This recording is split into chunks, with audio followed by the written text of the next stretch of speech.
Let me show you how to remove the sat nav cover in the ski slope on a later model Aston Martin DB9.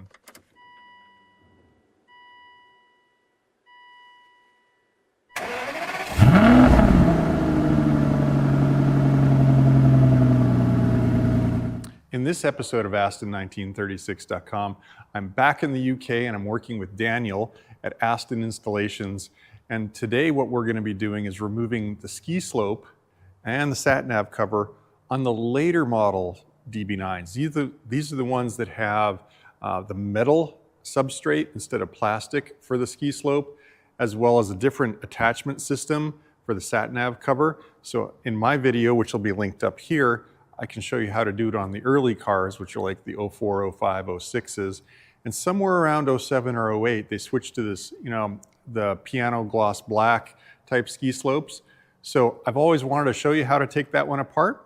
Here we go. All right, so here we go. So how do we get the sat nav cover to release? And this is one of the spring clip styles, right? Yes, so basically just pry it open very carefully. The screen might pop up, so just separate it a little bit. Then you've got two little spring clips in there. Just get your finger in and just release it. And same on the other side as well. And that's it. With the piano black ones, they are prone to cracking all the way up here. So when you do, just make sure that doesn't snap back. Otherwise, the customer will not be very happy at all. Happy. So yeah. That's pretty simple. All right, awesome. And then to get the ski slope to release, do you do that step next? Yes, so basically I like to use one of those, which is a wide, thin tool like that. I just go in that little gap down there. So what you might have to do is just lift that open, get your fingers underneath and just lift it open a little bit to get it in. And it's easing forward. It's a little bit up and a little bit forward all at the same time, right? Yes, so now I flip it over to get the little hook end, hook it in and just pry it open even more, and then do that on the other side as well, like that. And that's popped open that side. And then pop up a little bit more. Sometimes it'll pop open like that, sometimes they're a bit tight. So what you do is you get a little hook end again and just put it in the back, wherever the gap is, and just ease it up across the top. Kind of edging it forward, not so much just up, because that would break off the clip. So you're kind of pulling it forward each time. Yeah, so if I very quickly release the plugs behind it, so you've got drive and neutral, one's for the starter key because it's the glass key type, and then that one, big white one at the back, and then pull it out very carefully, not to scratch anything. So all you got is 1, 2, 3 and 4 clips, and that holds in that top cover. Awesome. Well, thanks for sharing that. No worries.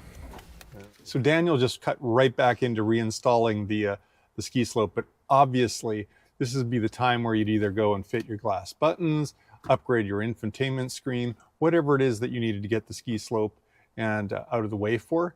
So let's cut back in and see how to put it all back together again. All right, so now it's time to refit the ski slope and the sat nav cover. So what's your process for this? So basically it's just trying to get the plugs all in sort of the semi-right order. The plugs are keyed anyway, so if You can't really get it too wrong? No, so if you look at that, you see the little tabs are very different. Right. So even though they're right next to each other, you can't mix them up because the plug end is, the connector end is keyed. Right, and they almost fall back into the same place that they were all along anyways. Roughly, yes. So obviously I'll start off with the big white one, which is the main one for the key dock, and then the little one there. And then I sort of line it up at the top, get the little connector plugs in, the little clips in at the top, like so. And then it's just the rest of the plugs there on, like so, on there and there, and obviously the two on the other side, which sometimes can be a little bit tight. You're running out of slop. Yeah, just a little bit. And sort of just try and tuck everything back in, that much. It's more like so. And then at that point on, get a couple of fingers there and there, just snap in like that. So be brave. Yes, bravery is all about it. And obviously those clips there as well. So these clip in just behind that bit there. So one in there. Just tuck it in under that. Yeah, that bit under the plastic. So it's just under the plastic, not specifically into a slot or anything like that. It just sits under that center plastic rib. Yeah, just within there, and then just let it slip that down. It might be a little bit raised.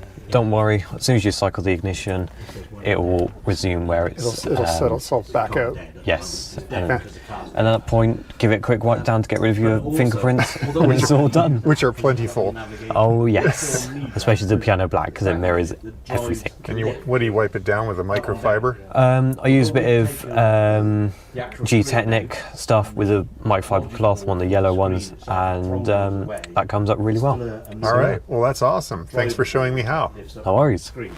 Well, I think Daniel did a fantastic job. It was pretty easy to show us how to take care of that task. I'd like to thank Daniel and Aston Installations for letting me come visit with them and learn a bunch of new tricks in their shop. Up here, you'll find a link to the next video in the series, something else that's probably related, probably my how to remove the ski slope in the older model cars.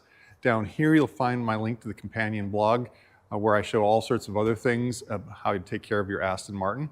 If you'd like to get videos like this, please go ahead and subscribe, and you'll get automatically notified when a new video comes out. And as always, I'd love to hear your comments. How did Daniel do? How did I do as a cameraman? Please leave those in the comment section down below. Thanks for watching.